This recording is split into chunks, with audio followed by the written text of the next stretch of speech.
You're listening to Quorum Radio. In retrospect now, looking at it, did you feel bad that you were not more suspicious of the package that Lee Oswald put in the backseat of your car? No, because I explain it, but in this way, if you work with someone and they never lie to you about anything, well, you're not looking for anything. Sure. You're not looking. Someone tells you something, you're not, well, I got to check this out. Well, I was just some people might say I was just a young, naive kid. I don't know. I just trusted everybody because the way I was taught and raised was that you believe someone until they prove to you that you can't. Sure. You take for what they say is the truth and just let it go. And sure. It was just a very, time in my life that I'll never forget. Sure. So then, do you think that Lee Harvey Oswald was 100% framed? I mean, you think? Say that again, please. Do you think that Lee Harvey Oswald was framed 100% and didn't commit the crime, or what's your view on whether Lee Harvey Oswald pulled the triggers on those shots? Well, if you go back and look at some of the footage that the first day after Lee was captured and taken to the Dallas Police headquarters, same place I was, what little he got to talk to employees, you go back to that interview or that footage and he'll tell you, he says, I'm a patsy. Well, I have believed that there was a conspiracy there, and sure, I don't know what involvement, who was, or how much, but I firmly believe that, and I always have believed that there was a conspiracy. No one person could do that by themselves. Right, and given the fact that there were no curtain raises. Go ahead, Buell. And the thing is, like I said, I believe there's a conspiracy simply because, as I said previously, no one person can do that by themselves. To what extent or if Lee was involved in that, I don't know, because he never gave me the impression that he could do something like that, because he come across as such a kind person. And the children in the neighborhood on Friday loved Friday because it was the last day of school. And they knew that Mr. Lee would be coming out to Irving. And all the kids in the neighborhood played with him around that big oak tree out in front of Miss Payne's home. And by the way, that big oak tree still stands there today. And I say to myself sometimes, if that oak tree could talk, what stories it could probably tell you. Oh, my gosh. But my little nieces just loved him, and they talked about him, and all they ever had to say about him, how kind and good a person he was. And so, wow. Yeah. So how did they? But just curious about that, Buell. That's very interesting that you bring that up. So did he come over to the house a couple of times, or were they playing out in the neighborhood with him, or did he come by and talk to them, or how did they have contact with Lee? Well, they would go down the street to Miss Payne's house. All the kids in the neighborhood. At that time, there's a lot of kids in that neighborhood, and they would go down there and play with Lee in the front yard there. So what would Lee do? Did he throw a football around, or tell stories, or? Oh, they just played little kid. They just played little kid games. I don't know exactly what they played, but I just would hear my little nieces laughing and talking about how fun they had playing with him and the other kids in the neighborhood. Wow, it's interesting. That's a detail that nobody, to my knowledge, I haven't heard this. I never heard that story about the fact that he played with the neighborhood kids. It's very interesting. So, getting back to go ahead. What are you going to say, Buell? What I was going to say was that I think the people that investigated, and so many people have written stories about this, they never took the effort to try to find something like that. They were more interested in trying to find things that were not nice about him. And I Sure. think that's where their focus was, not trying to really investigate and try to find out who the man really was. Sure. Well, the thing is, of course, if you had to characterize your relationship with Lee Harvey Oswald, what would it be? Would it be? Well, you tell me. Characterize it for us. Well, the only thing, all the things I know about Lee from my association with him are good. I don't know anything bad. I don't know what type of person he was in New Orleans or anywhere else he lived. I don't know any of that. You read a lot of things, but I'm very old-fashioned. Sure. I believe you can read whatever you like, but stay with what you really know. Sure, but your personal experience with him was positive, right? Yes, everything. All my experiences with Lee was very positive. Right. And do you consider that he was a friend, an acquaintance, friendly acquaintance, just a coworker? How would you characterize your relationship with Lee? Well, he was a coworker. My association with him was strictly work-related, professional. We never did anything. We never did anything together. And even though I was a young 19-year-old boy, when he would come out to visit his family, I knew he needed to spend time with them, not me, but with his family, because we never went anywhere together. I wasn't going to take any of his time. And I know some people may think, well, it's strange. He never stopped on the way home, sometimes on Friday, to have a beer and a burger and kind of talk about what went on that week or what was projected maybe for next week. We never did any of those things. It was just strictly a coworker and a professional work ethic. That's all there ever was. Sure. And about this whole story about the curtain rods or what he said, they never, according to law enforcement, they never found any curtain rods in the Texas School Book Depository. And Ruth Payne said that Lee never mentioned anything about curtain rods. Do you think he might have lied about those curtain rods? That I don't know now. As I said earlier, he never lied to me before, so I don't have any reason to ever doubt him. Sure. Okay, and also, about that package, because everything kind of revolves around the package, But do you think it was possible, because, this is a long time ago, you had no reason at the time to suspect him, to be suspicious of him, to scrutinize his acts, because he was somebody that seemed like to be a straight shooter. He seemed like a good guy. Kids liked him. He seemed like a decent person. He's a good worker. Do you think it's possible that, given the fact that he had no reason to be suspicious of that package, that, maybe you were just guesstimating? You said it was about 26 inches long. Do you think that was just like a guesstimate that it could be off, give or take?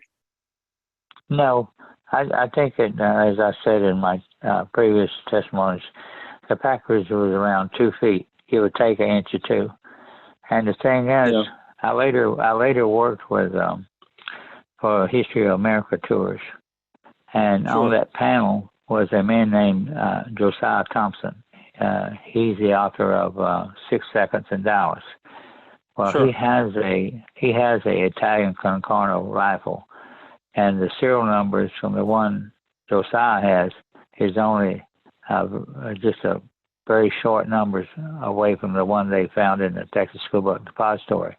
Well, we measured the wooden stock, and we measured the barrel, and if you could break them down and separate them, there's no way it'd fit in that package. Sure. What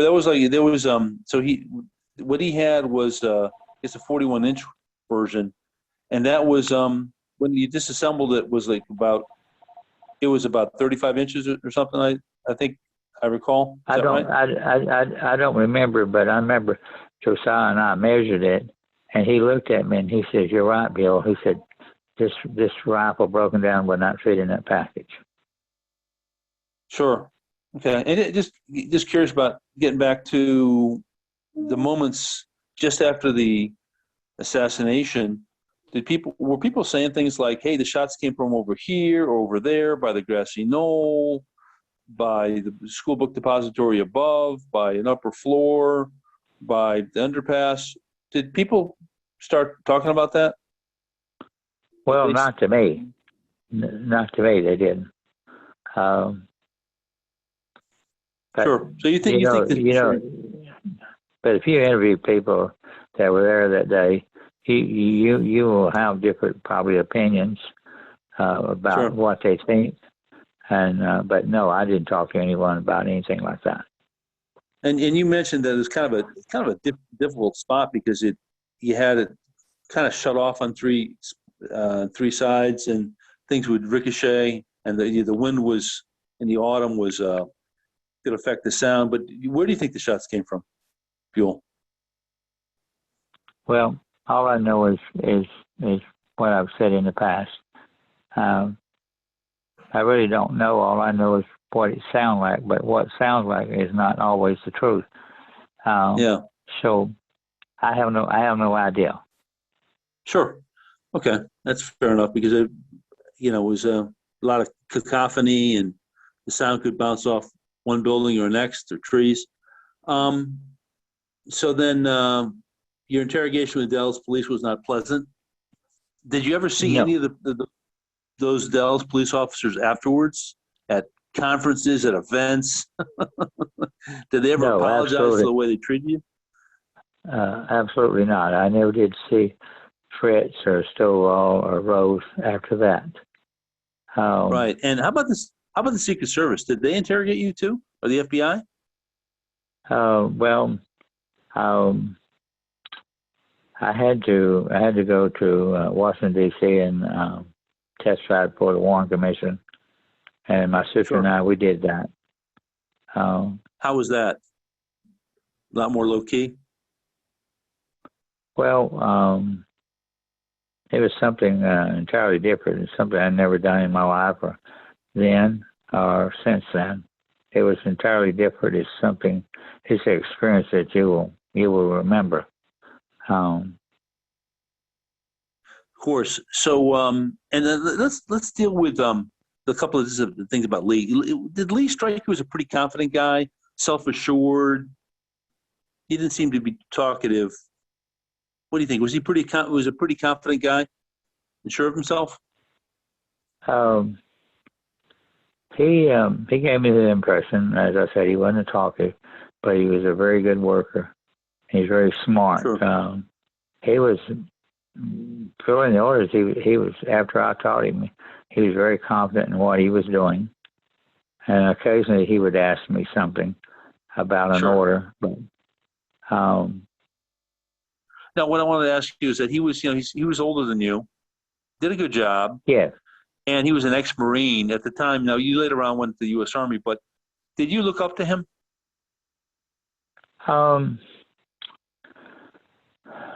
Not because of that.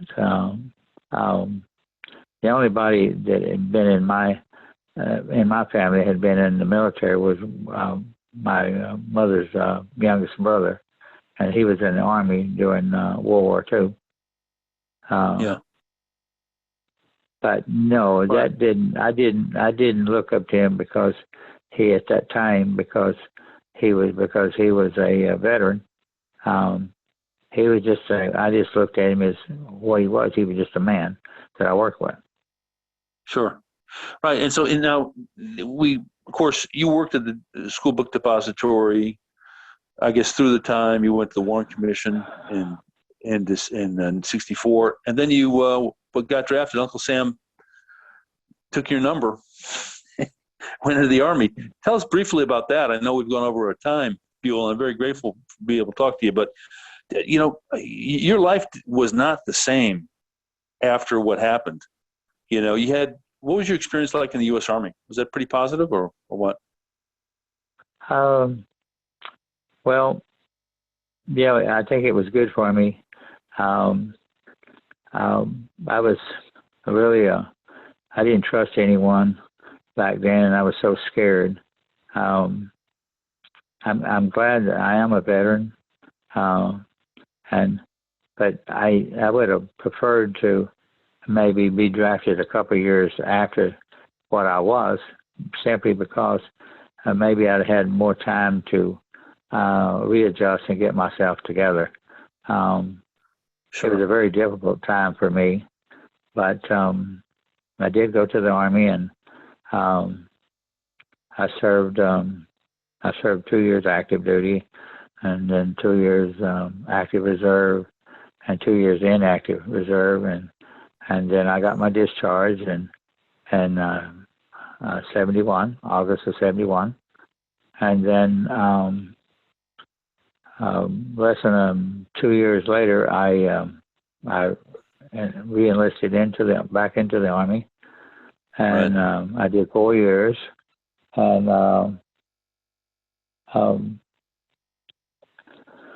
the time I spent in the Army, I think was good for me. I think it helped me in more ways than one to find out who I really was, and tried to get me back on track to being the person I am.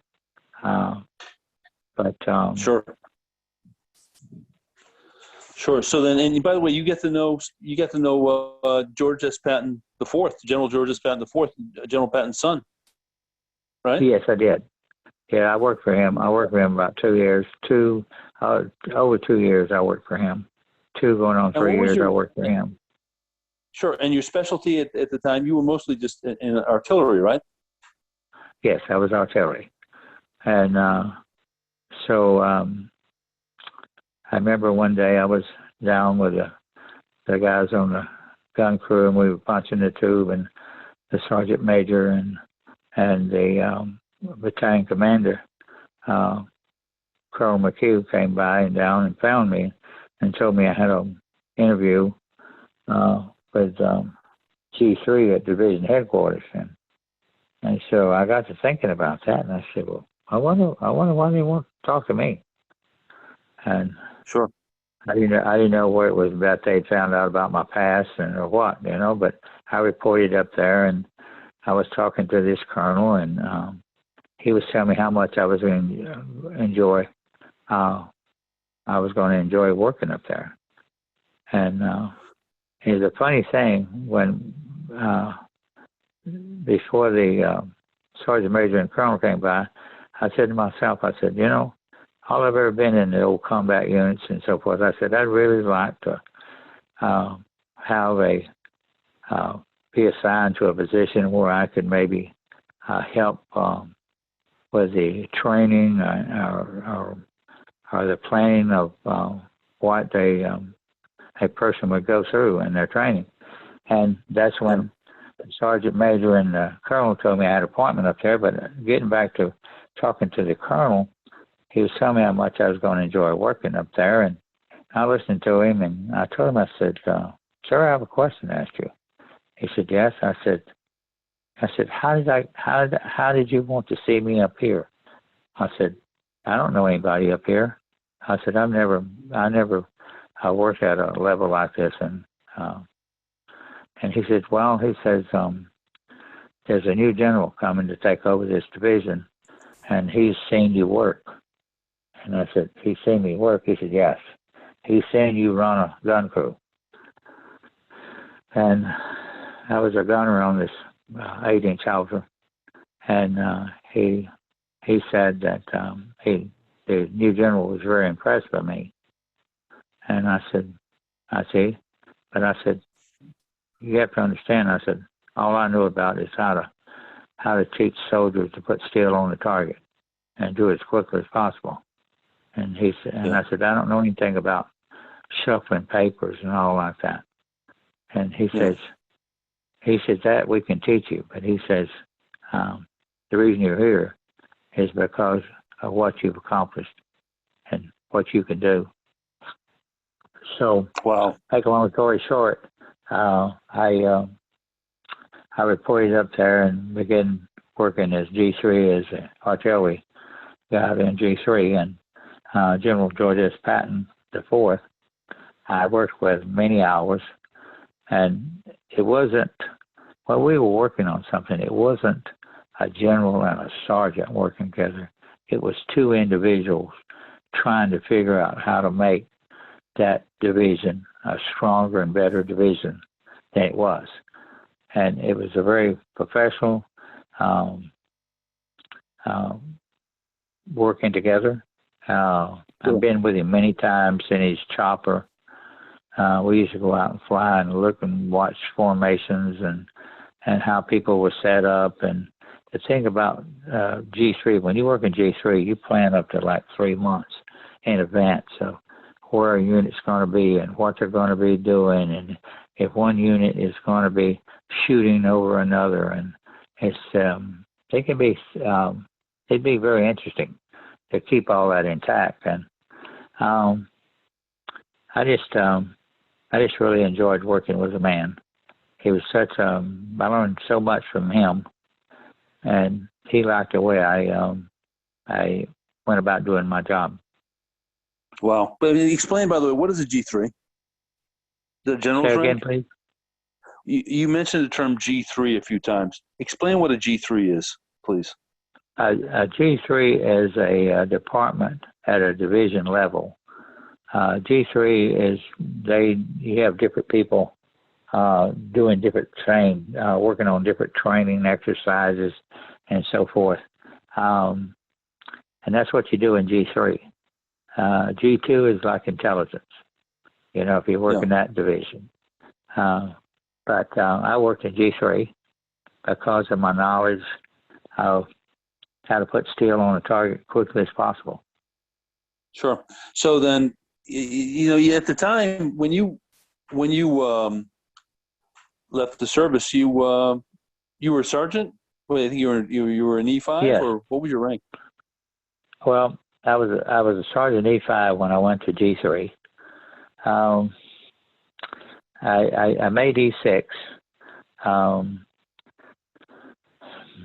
General Patton got orders, and he left to go to Germany. But before he left, he had worked out an assignment for me to go to Vicenza, Italy, which was a little NATO headquarters. And I asked him, I said, well, if I go there, will I ever see you again? He said, oh, yes, I'll come there for meetings. And he said, I'll spend some time with you. You got to be friends. Say again? You got to be pretty good friends, right? Yes. I really respected him. He was quite a person, and he really enjoyable to be around. But I didn't take that assignment, and I'll always wish I had. But what I did, I got out of the Army because my first wife, she wanted me out of the Army. And so I did that. By the way, wow. Sure. I did that to try to, keep peace in the family and do the best for my family. And I've always done that. I always take care of family first, and if there's anything left, then for me, that's fine. If it's not, you have to suck it up and move on to the next day or the next week. Sure. Let me ask you a question, sir. So at that time, was your family living with you in different places when you were out to Germany and these other locations, or were you away from your family a long time? Well, when I was down at Fort Hood, Texas, I would work Monday through Friday, and then Friday afternoon I would drive to Irving, and then I'd come back early Monday morning or Sunday night, whatever I had to do. And when I was in Germany, I wasn't married. But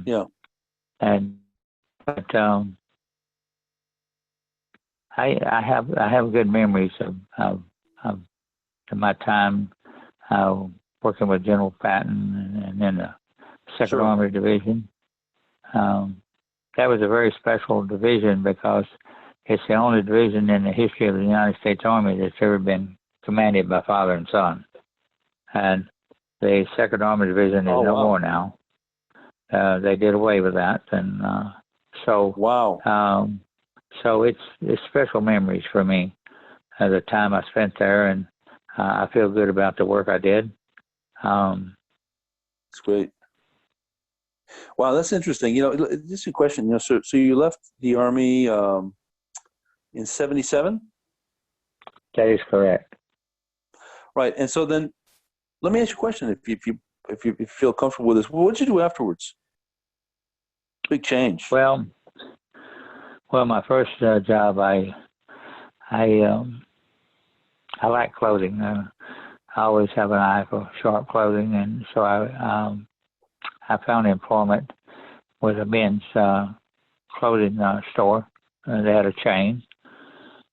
They were out of Houston, Texas, but they had stores in the Dallas-Fort Worth area, and so I was hired to work at one of those, and I worked at that, and I really enjoyed my work. But then one day I was called in and by the manager of the store, and he told me, says, "We're going to have to let you go." And I said, "Well, I don't understand this." And he says, "I'm told by the home office that you lied on your application." And I said, "I lied on my application?" I said, "How did I do that?" He says, "Well, it says on there, have you ever been convicted of a felony?" And I said, "I've never been convicted of anything." Wow. But they, I told them, I said, all of it was picked up in question in regards to that. And I said, I was released because they found out that I was innocent. I had nothing to do with that. But wow. How many months had you been, sir? Wow, sir, the question, so, how many months or years had you been working for that men's clothing store when that came up and they terminated you? Well, I started to work with them, I think, in April or May of that year, '77. And that was over in November of '77. Wow. That must have been a huge shock. So it was. So they just it was. They listen. Good. I always was trying to do the best I could for myself and my family, but after that and several other places where you would go in and work for someone and they were happy with your work, and then you were let go. One day I said to myself, I said, quit trying to climb the ladder. Just work at jobs where they don't care where you were yesterday, only what you're doing for them today. And by doing that, you earn a lot less. Of course. But trying to do the best for your family, a lot of times is not always the best for you, but I take that very seriously, that you do the best for your family and you put them first. And and what's left is, if you have something for yourself, fine. If not, as I said earlier, you just have to move on and try to do better and look for a better day. And that's the way I am today. Several times, though. Bill, yes, so it did. But it happened that this type of thing came up again and again, right? It did, and and I worked at various jobs, different type of jobs, and it's just, sometimes that's just the way things happen, and I always used to ask myself, why is this happening? But sure. I just said, as I said, you have to realize that some things you can't control, and you have to realize you can't tell someone something if they don't want to listen. Sure. So you absolutely. Just have to. Go ahead.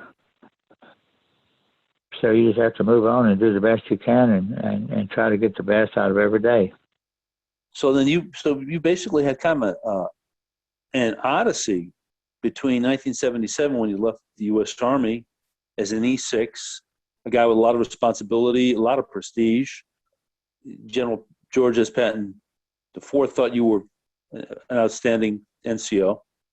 Then you go to the civilian life, and they're distrusting you at every turn. going on the assumption that you've been involved in wrongdoing, not really caring to ascertain the facts. My gosh, must have had a huge impact on your outlook in life, and on It could, but as I've grown older, I've realized that to always do your best. That's what I was always taught as a child. Always do your best, and just look for the best in that day, and look forward to another day. And when a day is over, be thankful for the day that you have been given, and look forward to tomorrow, and just do the best you can. Well, the thing is, the one thing I would have done different, I would have not gotten out of the military. I would have gone on to Vincenza, Italy, and hopefully I was going to try to do 20 years in the military, but I realized by the time that where I was in my career that after 20 I would look at and see what the job opportunities were on the outside of the military, and if things were not good, I'd just go for 25. And I found out when I was in the military, I could, at that time, an enlisted man could stay for 30 years. And looking back on my life, I think I would have probably been one of those years that would have gone for 30. Yeah, I think there's a different outlook on things in the military. They want to see how confident is this guy or gal. Do they do a good job? They and you mentioned, by the way, that one time a bunch of guys started looking through your papers when you were in the Army. Yes, that's when I reported into Fort Hood, and I was reported into the center there for reassignment, and so this one young man was looking in my 201 file. He started reading this, and he called several other young soldiers. He said, "Look at this." And they were reading this, and they looked at me, and I just looked at them, didn't say anything. And then the sergeant over that section there, he said, "What are you guys doing?" And the one that found, he said, "Come here, Sarge. I want to show you something." And so he showed the sergeant, and Sarge started to read it, and he looked up, and he says, "You forget what you've read. You haven't seen anything." And he told me, he says, "No one will know." And I was assigned to the 1st Battalion, 92nd Field Artillery. And that's where I worked for the first time on the 8-inch Hauser, which is truly a fine artillery piece. I think it's the best what was the military has. Sir, what was it? What's it called? It's an 8-inch Hauser. Right. Okay. 8-inch Hauser. You said. Yes. Right. So, well, and by the way, the first couple of years in the military, were you working in a different specialty? You were working in cooking or commissary? What were you doing the first couple of years? It wasn't artillery, was it? No, it was not. My first MOS was a cook. Oh my! How many years did you do that, or how many months? Well, I got assigned and sent me to cook school, and then I was sent to Germany, where I was assigned to the 1st and 64th Armor, and that was the best combat unit in Europe for numerous years. And I was there maybe 6 months, and then I got orders to report to Fort Lewis, Washington. And I was in line there. I reported to Fort Lewis, Washington. I was in line processing to go to Vietnam. And so the sergeant major come walking along, and he was looking for somebody, a soldier. And I was talking to a couple of guys who was in line. So we turned to see, and he was looking for a soldier by the last name of Frazier. And so he gets close to me, and he sees my name on my my fatigues. He says, Frazier, Yeah. and he says, what's your name, Frazier? I said, Sergeant Major, my name is Bill Wesley Frazier. And he says, step out of line. He said, I need to talk to you. I said, well, Sergeant Major, I said, I'll lose my place in line here. I said, I got to stay, I'm processing. He said, I know what you're doing. So we talked a few minutes, and then he says, you want to work for me or you want to go to Vietnam? I said, well, I have to go where my orders tell me. I said, I don't have any choice. And so he said, I need you. He says, if you want to work for me, I said, if that's what's the best thing, I said, I will. He said, pick up your bags and follow me. So I was reassigned to a basic training company. And I asked him, I said, before he told me to follow him, I told him, I said, and he knew the unit that I was assigned to, and I told him, I said, I've only been there 6 months, but he says, the training you received in 6 months there, he says, it's worth 3 or 4 years somewhere else. He said, I need you. Right. At this time, by the way, sure. At this time, were you still in that first specialty and as a cook, or you had changed? Well, no, that was still my MOS, and so I was signed to a basic training company as a cook. But right. Yes, but I had the opportunities to talk to young men when they were in the mess hall, and on my days when I had time, I worked with a cadre that trained them, and I thoroughly enjoyed that. I wanted to be a drill instructor because I thought I could do a good job, but I didn't have the rank to go to school for that. So, sure. So it comes time for me to get out of the Army, and so they tried to get me to re-enlist, go to school to be a chopper pilot. Well, at that time, they were shooting choppers down in Vietnam on a regular basis, more frequently than I would prefer. And so I said, well, I think I'll just get out and go to the reserves. Well, I did my time in the reserves, and I got out of the Army and got my discharge. And as I said, then I went back in 73, March of 73. Sure. And I enlisted in the Army, and I went for artillery, combat arms, and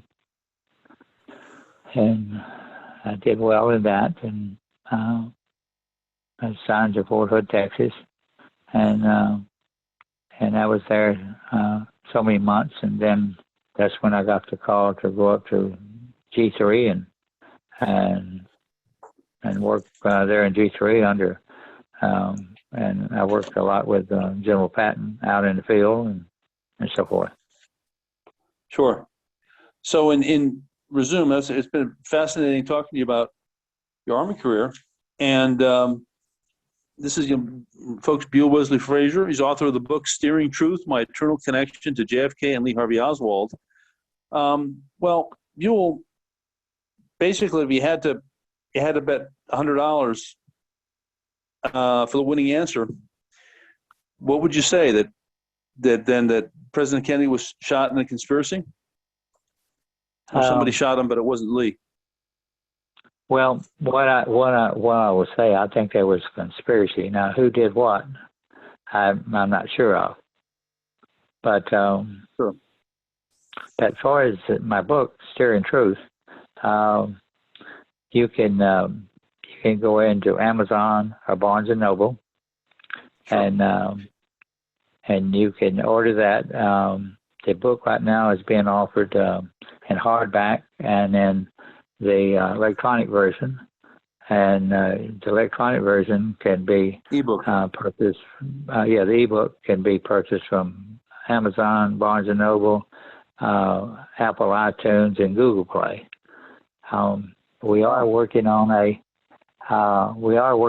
a cloth back cover book also, which will be coming out also. But right now, the only two versions is the hardback and the ebook.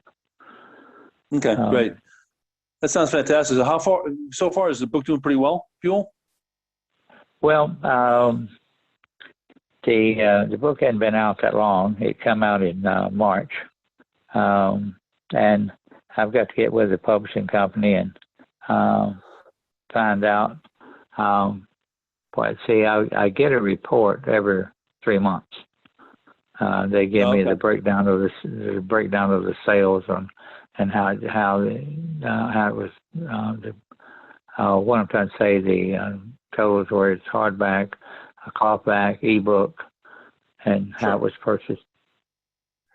Okay, well, great. Well, it's a fascinating story. It's an important story, and it's a tremendous contribution to the books that have been written since the assassination. But it stands apart because of the fact that you're somebody that was close to the event and and to certain respects close to Lee Harvey Oswald. And you think in retrospect then Lee Harvey Oswald was innocent of participation?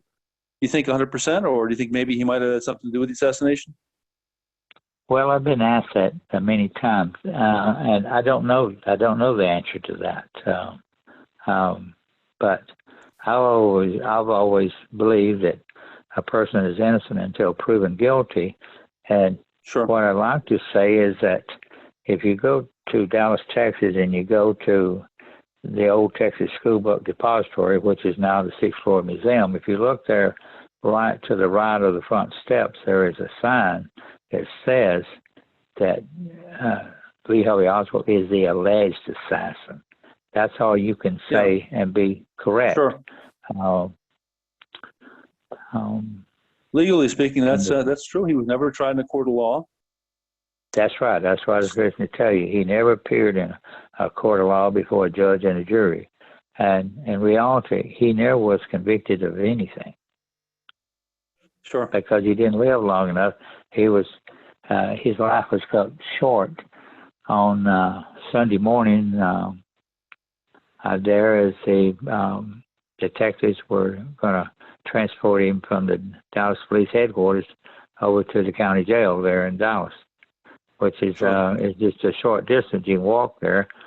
Matter of fact, you can see it from the 6th floor museum or Texas School Book Depository, whichever you prefer. Sure. And just one thing in closing, Jack Ruby, Dallas at that time was a much, much smaller city than it is today. Today it's a pretty big city. But in those days, it kind of had it was a city with a big town feel, right? So did you ever see Jack Ruby at any point in your life? No, I never did meet him. I only learned of Jack Ruby, and his correct name, I think, is Jack Rubenstein. Who he came down to Dallas from Chicago. But Jack Ruby, he owned two nightclubs.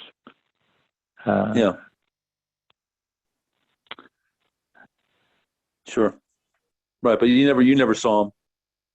No, I never met him or saw him at all until after the Kennedy assassination, and when he stepped forward and fatally shot Lee Oswald there in the basement of the Dallas Police Headquarters. Great. Well, listen, Buell Wesley Frazier, author of the book Steering Truth, My Eternal Connection to JFK and Lee Harvey Oswald. Thank you so much for your generous time with Quorum Radio. I hope I can talk to you again. I owe you lunch and a beer. You have a good day now, sir, and thanks so much for being on the show. All right. Well, thank you for having me. It's my pleasure, sir. Godspeed to you. All right. Bye-bye. You have a wonderful day. Bye. You too, Buell. Thank you so much for the interview. Very kind. Okay. Thank you, sir. All right. Bye-bye. Bye. Thank you. Bye.